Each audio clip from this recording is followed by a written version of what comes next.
Okay guys, so throw back to the last class जहां आपने और मैंने जो है वो 3 बेसिक मोल्स के सवाल देखे थे और हम लोगों ने बेसिक मोल्स कन्वर्जन वाली ना कैटेगरी कवर कर ली थी।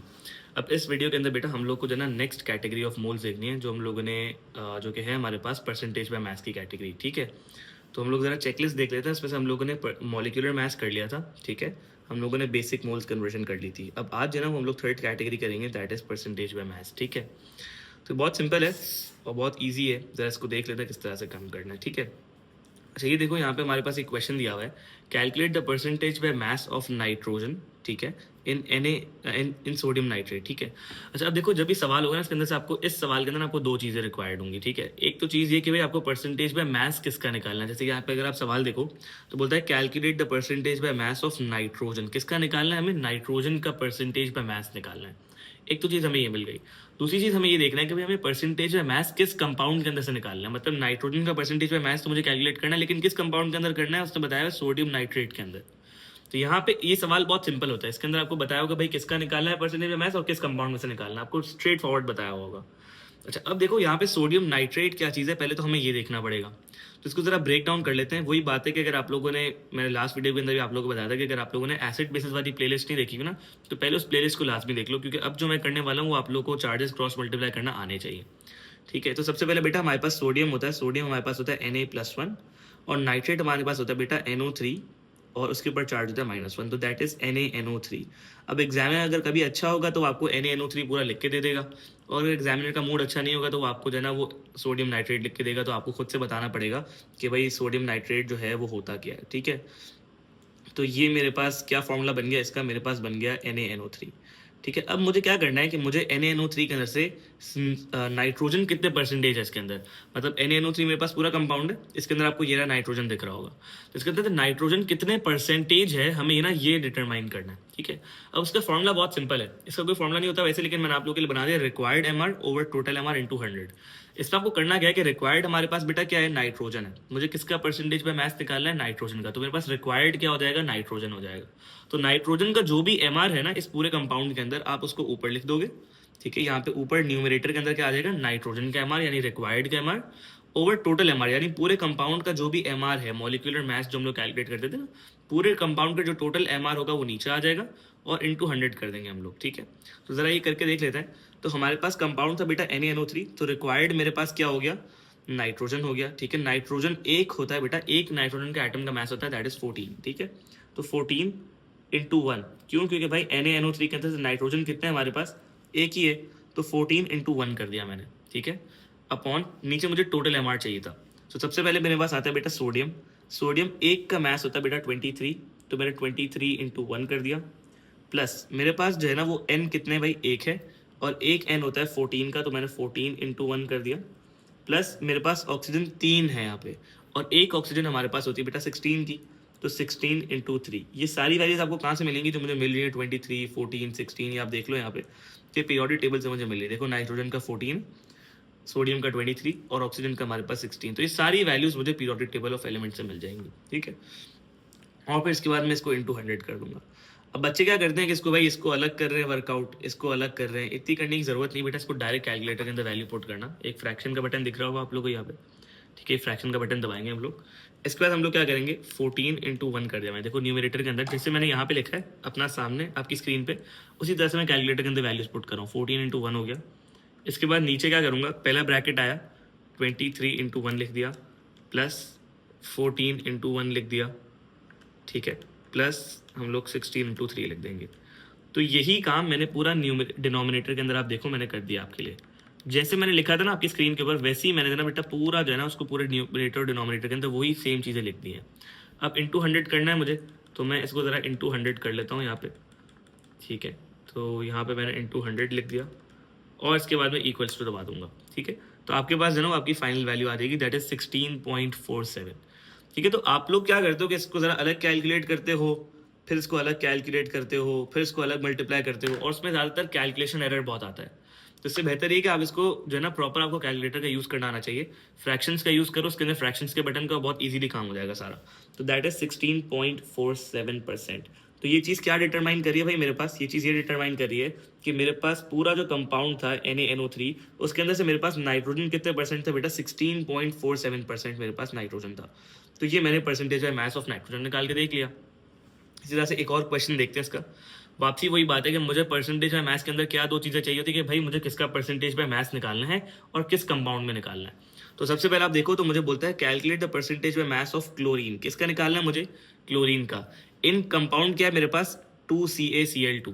अच्छा अब देखो बेटा यहाँ पे आपको ये 2 दिया हुआ है ना, छोटा सा ये जो 2 दिया हुआ है, ये एक ट्रिक है यहाँ पे एग्जामिनर की, ठीक है। ये ट्रिक क्या है कि आपको इस ट्रिक से बीवेयर रहना है, मतलब आपको ना ये ट्रिक आपको पता होनी चाहिए कि यार इससे जो 2 लगा है ना, ये 2 जो है ना आपको यूज नहीं करना, मतलब MR के अंदर 2 को कैलकुलेट करते हुए मल्टीप्लाई नहीं करना, ठीक है। तो ये एग्जामिनर ने जानबूझ के दिया हुआ होगा, अगर नहीं भी दिया हुआ जैसे बहुत दफा होता है इक्वेशंस दी हुई होती हैं, इक्वेशंस के अंदर से आप कंपाउंड निकाल रहे होते हो। जब हम लोग टॉपिकल्स करेंगे तो हम ये चीज़ देखेंगे, तो उसके अंदर ना बच्चे क्या गलती करते हैं कि जो मोल्स की वैल्यू होती है ना, जो 2 है इसको ही मल्टीप्लाई कर लेते हैं MR कैलकुलेट करते वक्त। तो मैंने आप लोग को शुरू में बताया था, जो हम लोग MR की कैलकुलेशन सीख रहे थे, कि भाई जो 2 होगा ये आपस में मल्टीप्लाई नहीं होगा, ठीक है। तो सबसे पहले हम लोग क्या करते हैं, हमारा फॉर्मूला क्या था, required MR over total MR into 100, ठीक है। तो रिक्वायर्ड मेरे पास क्या है बेटा, क्लोरीन है। यहाँ पे क्लोरीन हमारे पास क्या होता है, Cl होता है। तो सबसे पहले हम लोग रिक्वायर्ड MR, क्लोरीन, एक क्लोरीन के एटम का मास होता है बेटा हमारे पास 35.5, ठीक है। और मेरे पास कितने क्लोरीन है टोटल, यहाँ पे अगर आप देखो तो 2 है। बहुत बच्चे क्या गलती करेंगे, इस 2 को 2 से मल्टीप्लाई कर देंगे तो 2 इंटू 2 कर देंगे, तो ये नहीं करना। सिर्फ हमारे पास क्लोरीन 2 है, हमें इस मोल्स को इग्नोर करना है, हमें समझना है कि यहाँ पे है ही नहीं है मौजूद, ठीक है। तो अब क्या करेंगे, 35 इंटू 2 कर देंगे अपॉन टोटल MR। अब टोटल MR कैलकुलेट करने के लिए क्या करूँगा, सबसे पहले मेरे पास Ca है, एक Ca के एटम का मास बेटा होता है 40, तो 40 इंटू 1 कर दिया मैंने, प्लस Cl मेरे पास 2 हैं, तो Cl होता है 35.5 का, एक होता है, तो 35.5 इंटू 2 कर दिया मैंने, ठीक है। और परसेंटेज में मैथ्स के लिए मैं मल्टीप्लाई बाय 100 कर दूंगा, ठीक है। तो आपको ये बात पता है वापसी कि मैं फ्रैक्शंस का यूज़ करूँगा यहाँ पे, ये फ्रैक्शन मैंने लगाया। सबसे पहले मैं 35.5 इंटू 2 मैंने ऊपर लिख दिया, ठीक है। नीचे अगर देखो आप तो 40 इंटू 1 प्लस, यहाँ देखो मैंने 40 इंटू 1 लिखा, प्लस कर देता हूँ मैं यहाँ पे 35.5 इंटू 2, ठीक है। तो अगर आप यहाँ पे देखो तो मैंने सारी चीज़ इसके अंदर पुट कर दी और आखिरी में मल्टीप्लाई बाय 100 कर दूंगा, ठीक है। तो बहुत सिंपल है कि मुझे एक ही दफ़ा में ना आंसर मिल जाएगा मेरा, दैट इज 63.96, ठीक है। तो मैं यहाँ पे अपना आंसर लिख दूंगा 63.96%। तो ये मेरा फाइनल आंसर आ गया है, ठीक है। तो इसका मतलब क्या हुआ कि मेरे पास जो पूरा कंपाउंड था CaCl2, उसके अंदर से मेरे पास जो है वो क्लोरीन कितने परसेंटेज आ गया, 63.96% आ गया। इसी तरह से अगर आप थर्ड देखो, मेरे पास एक और क्वेश्चन है, calculate the percentage by mass of hydrogen. मेरे पास रिक्वायर्ड क्या हो गया भाई, किसका मुझे परसेंटेज बाय मास चाहिए, मुझे हाइड्रोजन का परसेंटेज बाय मास चाहिए। अच्छा मुझे किस कंपाउंड के अंदर चाहिए, ये मुझे कंपाउंड दिया है CH3 CH2 CH2 COOH। अब इस वाले कंपाउंड के अंदर हम लोग बेटा कैसे निकालेंगे, वापसी वही formula, required MR over total MR into 100। तो मेरे पास रिक्वायर्ड क्या भाई, हाइड्रोजन है, तो मुझे देखना है कि भाई इस पूरे कंपाउंड के अंदर हाइड्रोजन कितनी है। तो आप देखो 3 + 2 5 + 2 is 7 और +1 कितने हो गई, 7 + 1 is 8। तो मेरे पास टोटल हाइड्रोजन बेटा कितनी हो गई, 8 हो गई। तो एक हाइड्रोजन का बेटा MR होता है 1, तो 1 को इंटू हम 8 कर लेते हैं, तो हमारे पास न्यूमरेटर के अंदर आ गया 1 इंटू 8 अपॉन टोटल पे आ जाते हैं। अब सबसे पहले बेटा देख लो यहाँ पे सी देखो 1 2 3 और 4, तो 4 C है मेरे पास। एक C के एटम का मास होता है बेटा 12, तो मैंने 12 करा इंटू मैंने 4 कर दिया, क्यों, क्योंकि मेरे पास C 4 थे, 1 2 3 4, 4 C थे।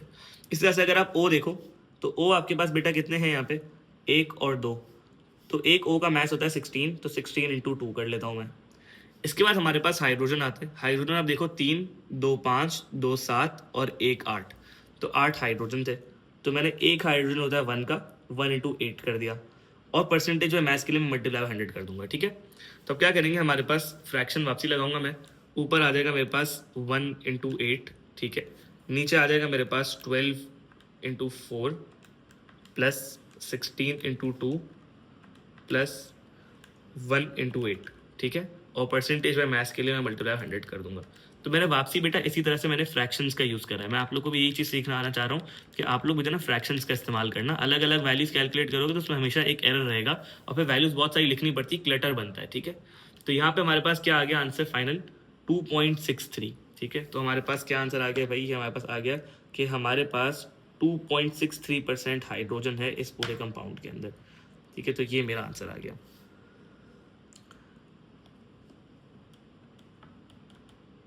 ठीक हो गया भाई। अच्छा, एक और हम लोग जरा क्वेश्चन देख लेते हैं। मुझे बोलता है calculate the percentage by mass of nitrogen. मुझे किसका परसेंटेज बाय मास कैलकुलेट करना है? नाइट्रोजन का करना है। और मुझे दूसरा देखना है कि भाई किस कंपाउंड के अंदर, तो बोलते हैं इन कैल्शियम नाइट्रेट।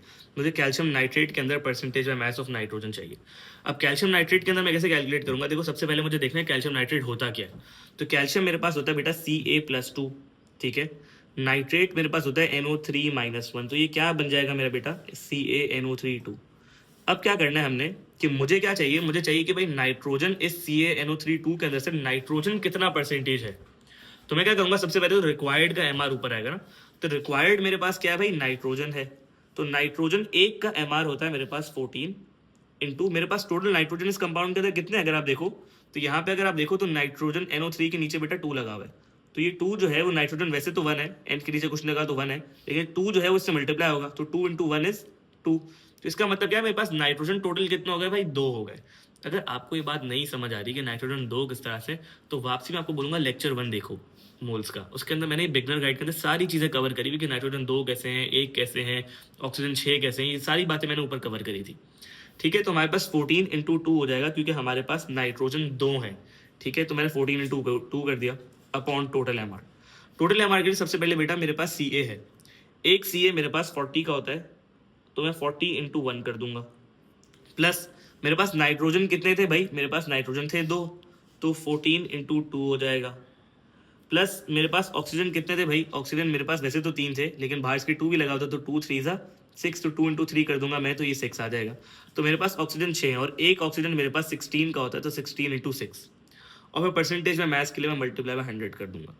तो वापसी में इसको इसी तरह से फ्रैक्शन के अंदर लिख लेता हूँ अपने कैलकुलेटर के अंदर। तो 14 into 2 plus 40 into 1 plus 14 into 2 plus 16 into 6 और मल्टीप्लाई बाय 100 कर लेता हूँ मैं इसको। तो आप वापसी देखो, मैंने इसी तरह से मैंने पूरी वैल्यू को फ्रैक्शन में कर दिया है, ताकि जना वो क्लटर ना हो और इजीली जना वो कैलकुलेट हो जाए वैल्यू। ठीक है, तो मैं इसको ज़रा कर लेता हूँ। मेरे पास आ गई वैल्यू 17.07, तो ये बन गया 17.07%। इसका मतलब क्या हुआ? इसका मतलब ये हुआ कि मेरे पास कैल्शियम नाइट्रेट के अंदर से नाइट्रोजन कितना परसेंटेज है भाई? इस पूरे कंपाउंड के अंदर नाइट्रोजन कितना परसेंट है? मेरे पास 17.07% है। ठीक है। अच्छा, एक इसके अंदर ना बेटा एक छोटी सी वैरायटी ऑफ क्वेश्चन आता है, एक छोटी सी वेरिएशन आती है इस क्वेश्चन के अंदर। बहुत दफा क्या होता है कि परसेंटेज में मैथ्स का क्वेश्चन होता है, उसमें थोड़ा सा एक डिफरेंट एक ट्रिक होती है। वो क्या होती है? एग्जामिनर बोलता है भाई बताओ calculate the mass of copper in 20 tons of copper nitrate. जैसे इस तरह से आ गया, तो अगर अभी भी आप देखो तो मुझे परसेंटेज में मास ऑफ कॉपर ही चाहिए, कॉपर नाइट्रेट, बट मुझे ये बताने के भाई 20 टन के अंदर से कितना टन जो है ना वो कॉपर होगा इसके अंदर। तो ये भी बेटा परसेंटेज में मैथ्स का सवाल है, बस इसके अंदर पता है क्या करना आखिर में वो देखते हैं। तो सबसे पहले ना वही परसेंटेज जिस तरह से हम लोग कैलकुलेट करते हैं वो करते हैं। तो हमारे पास रिक्वायर्ड क्या है बेटा? यहाँ पे इस दफा कॉपर है, मुझे देखना है कॉपर कितना है कॉपर नाइट्रेट के अंदर से ना। तो रिक्वायर्ड मेरे पास क्या हो गया? कॉपर हो गया। अच्छा, अब आप लोग को ये बात पता है कि कॉपर का बेटा जो MR होता है ना हमारे पास, वो होता है यहाँ पे 64। तो यहाँ पे कितना MR दिख रहा है हम लोग को कॉपर का? 64। तो हमें ये बात पता चल गई कि भाई रिक्वायर्ड क्या मेरे पास कॉपर है, और एक कॉपर का मास कितना है भाई? 64 है। इंटू कॉपर कितने मेरे पास इस पूरे कंपाउंड के? तो कॉपर कितने मेरे पास? 1 है, तो 64 इंटू 1 हो गया ऊपर। दो अब नीचे आते हैं हम लोग टोटल MR के ऊपर। अब टोटल MR के ऊपर जब आएंगे तो वापसी कॉपर मेरे पास 1 है, तो 64 इंटू 1 हो जाएगा। प्लस मेरे पास नाइट्रोजन कितने मेरे पास? 2, तो 14 इंटू 2। ठीक है, प्लस मेरे पास ऑक्सीजन कितने?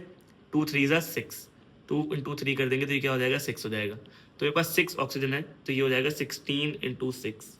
अच्छा, अब हम लोग यहाँ पे क्या करते थे? जब हम लोग नॉर्मल परसेंटेज में मैथ्स निकालते थे तो हम लोग मल्टीप्लाई बाय 100 करते थे यहाँ पे। लेकिन क्योंकि ये बेटा नॉर्मल परसेंटेज में मैथ्स का क्वेश्चन नहीं है, ये क्या मांग रहा है हमें कि भाई 20 टन के अंदर से कॉपर कितना है ना, मतलब 20 टन के अंदर से कितना टन कॉपर है मुझे ये बताओ। तो हम क्या करेंगे? इसको 100 से मल्टीप्लाई नहीं करेंगे, हम इसको यहाँ पे 20 टन से मल्टीप्लाई कर देंगे, मतलब हम यहाँ पे 20 कर देंगे। तो जो भी मेरे पास आंसर आएगा ना उतने टन कॉपर होगा, मतलब समझ आ रही बात? तो जरा इसको मैं करके दिखाता हूँ आप लोगों को। तो सबसे पहले वही फ्रैक्शन के अंदर मैं ऊपर लिखता हूँ 64 इंटू 1। ये देखो मैं 64 इंटू 1 लिखा है यहाँ पे। ठीक है, अब मैं ज़रा नीचे आता हूँ। नीचे आएगा मेरे पास 64 into 1 plus 14 into 2 plus 16 into 6। तो ये मैंने चीज़ लिखी, लेकिन परसेंटेज में मैथ्स के लिए हम लोग मल्टीप्लाई बाय 100 करते थे, उसकी जगह पे मैं यहाँ पे क्या करूँगा बेटा? मल्टीप्लाई बाय 20 कर दूंगा। तो मैंने मल्टीप्लाई बाय 20 कर दिया। ठीक है, तो जब मैं इक्वल्स टू करूँगा तो मुझे बता देगा कि भाई 20 टन में से कॉपर कितने टन है। तो यहाँ पे मेरे पास वैल्यू आ गई 6.8। ठीक है, तो इसका मतलब पता है क्या आया? इसका मतलब मेरे पास ये आया कि भाई मेरे पास जो कॉपर है ना वो 6.8 टन है, 20 टन में से 6.8 टन मेरे पास कॉपर था। तो ये बात मुझे जाना वो समझ आई। तो जब भी इस तरह का सवाल हो ना कि भाई आपको क्वेश्चन के अंदर बोला हो कि भाई मुझे बताओ कि 20 टन में से भाई कितना कॉपर है, या 40 टन में से कितना कॉपर है, या 200 ग्राम में से कॉपर कितना है, या 100 केजी में से कॉपर कितना है, अगर इस तरह का कोई सवाल हो जाए ना तो आपको ये बात याद रखनी कि परसेंटेज और मैथ्स की कैलकुलेशन लगेगी, लेकिन 100 की जगह पर हम क्या करेंगे, उस क्वांटिटी से मल्टीप्लाई कर देंगे जो हमें क्वेश्चन के अंदर जो क्वांटिटी प्रोवाइडेड होगी। ठीक है, और इस तरह से हमारे पास आ जाएगा कि भाई उस क्वांटिटी में से कॉपर या जो भी कंपाउंड जिसका आपको मांगा हुआ है परसेंटेज और मैथ्स वो कितना है। ठीक है, तो ये हमारे पास बेटा परसेंटेज मैथ्स की कैटेगरी थी। ये सारे क्वेश्चंस बहुत इजी होते हैं, 2-2 मार्क के अंदर आते हैं, जो इंशाल्लाह हम लोग टॉपिकल्स करेंगे तो हम लोग इसके और ज़्यादा क्वेश्चन देखेंगे किस तरह से कवर करना है हमें। ठीक है, थैंक यू।